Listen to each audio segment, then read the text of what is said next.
think that nutrition can sometimes be a misunderstood concept. And for me, I had some misunderstandings about it myself. And I got in this habit of eating less than my body needed to be properly fueled. And that happened from just doing a ketogenic diet. And this was about 5 or 6 years ago when I was living in Chicago. And I just thought, because it was like a diet that promoted brain power and feeling good all the time, that it was something that I could continue doing and it would just work out and there would be no consequences of training super hard, but also eating less calories than my body needed to actually function well. And I didn't have an awareness of that at the time. But come to find out, I was consuming anywhere from 1,500 to 2,000 calories on a daily basis, which is typically 1,500 is actually less than what my resting metabolic rate is. My resting metabolic rate sits at around 2,000. And so that would be how much I'd need to eat if I just laid in bed all day and did nothing.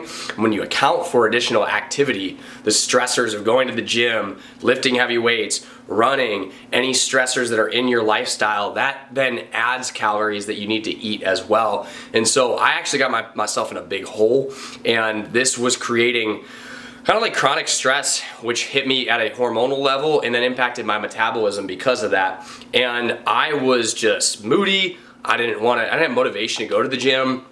I wasn't hungry. That was something that happened. I didn't realize that hunger hormones are actually driven by eating to enough of what your body desires, right? You need to eat enough food to actually signal to your body that it's getting what it needs, it's in a healthy state, and then it can signal to your brain it's time to eat again. But if you're in a state of scarcity, then those hormones actually shut down in an effort to store what you have, and your body starts storing whatever it can, wherever it can, and then your hormones take the hit. And so all these things were happening, and I didn't know why.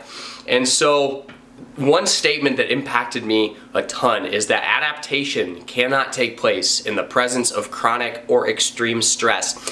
That stress has to be managed. And there's two things that you can do. You can actually do less, so you can stop going to the gym as much, you can stop hitting the treadmill as much or running or doing whatever you're doing, or you can eat more.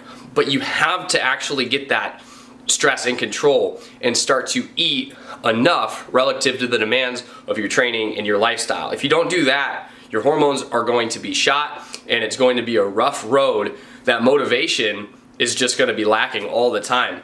And while I don't think motivation is something that we're gonna have every single day, it is something that we should feel like we want to go to the gym. We should feel like when we're there, we're getting a really solid training session in. It shouldn't be having to power through and just fight through every single session. You should actually have enough nutrients to fuel your body in a way that gives you what it needs to perform really well.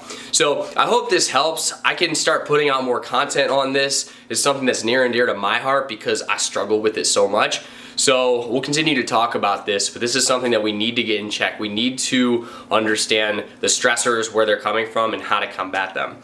All right, guys, I'll talk to you soon. Peace.